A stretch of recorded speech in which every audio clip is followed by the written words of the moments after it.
આજરોજ નર્મદા મૈયા બ્રિજ પરથી એક યુવતીએ મોતની છલાંગ લગાવેલી।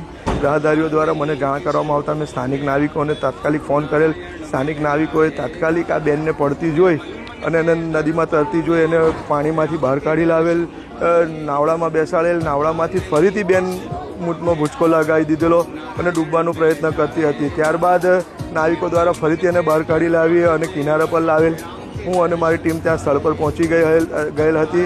ત્યારબાદ 108ને ફોન કરી આ યુવતીને સિવિલ હોસ્પિટલ ખાતે ખસેડવા માટેની તજવીજ હાથ ધરવામાં આવેલ। યુવતીને પૂછવામાં આવતા તે અંકલેશ્વરના ભગવતી નગરની હોય તેવું જણાવવામાં આવેલ। મારો તંત્રને અનુરોધ છે કે આવા કેટલા જીવ હજી જશે કે કેટલા લોકો આવી રીતે મોતની છલાંગ લગાવશે, ક્યારે આ નર્મદા મૈયા બ્રિજ પર નેટ બંધાશે એ સમજાતું નથી। તંત્રને ભગવાન સદબુદ્ધિ આપે અને આ નર્મદા મૈયા બ્રિજની આજુબાજુ નેટ બાંધવામાં આવે જેથી કરીને આ યુવાન યુવતીઓ ઘણા પુરુષો જે કંઈ પણ આ મોતની છલાંગ લગાવે છે લગાવતા અટકાવે।